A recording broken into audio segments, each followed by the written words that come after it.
Hello, DJs. Good afternoon, good morning, however you're listening, however you're watching. Thank you so much. Please like, share, and subscribe to the channel. And welcome to Degenerate Live Golf Updates. I, of course, am the Brofict one, AJ.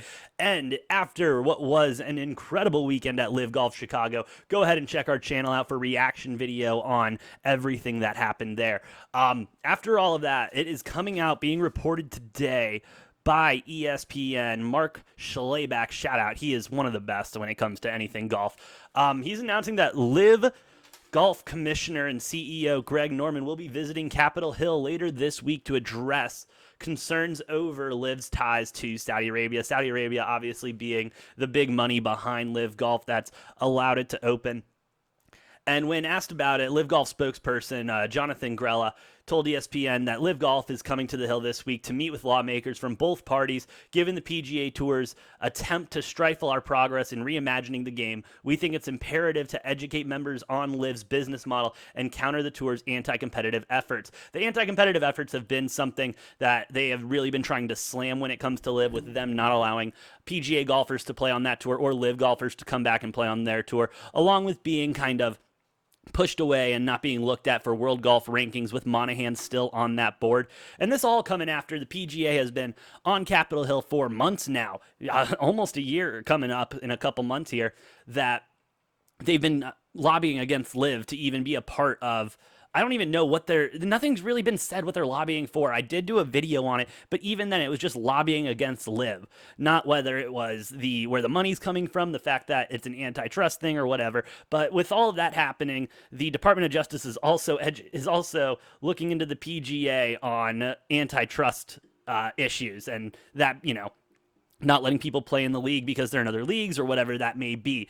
This had to happen.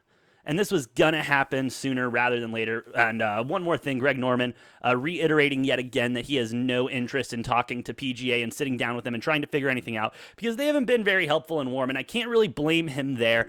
And like I said, this is just a necessary step in everything to not only help Live Golf grow, but to help the PGA get better and for Live Golf to get world golf rankings. Once this all happens, I don't know what's going to come of it. I don't think anyone really knows what's going to come of it, but it should all be positive and hopefully start to put an end to the drama of the he said, she said when it comes to Live Golf and the PGA Tour. Obviously, a couple weeks ago with the BMW PGA Championship, Live golfers were allowed to play on the DP Tour due to arbitration waiting to go on until February of next year.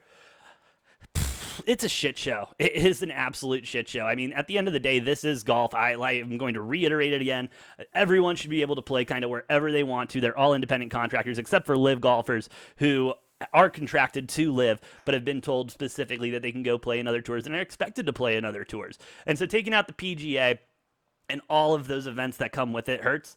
I don't think it'll hurt Live that much, as they already have deals with the Asian Tour and probably the DP Tour. I don't see the DP Tour not allowing Live golfers to come and play on the tour and earn those world golf rankings. But again, of course, the answer to all of this to not have Live golfers play on your tour or anything like that, is to put them in the Live golf rankings.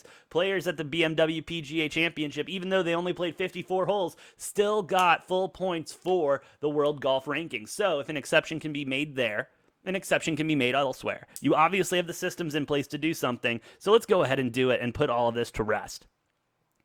The PGA did deny any claims with the reports of any lawsuit or anything about antitrust or anything like that. They believe that they are, hand to God, the best damn thing in the world, and they could never do anything wrong. And that's obviously not true.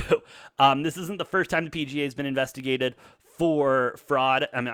For antitrust. This happening back in the 90s and stuff when Greg Norman was trying to do the other thing. That's a whole other mess. But all you need to know, this is big. This is big. Live at Golf. Greg Norman going to be on Capitol Hill, going to talk to lawmakers, and I think really try to open things up here for Live, because right now no one wants to touch Live. Sponsors don't want to touch Live. I'm surprised all the golfers want to touch Live.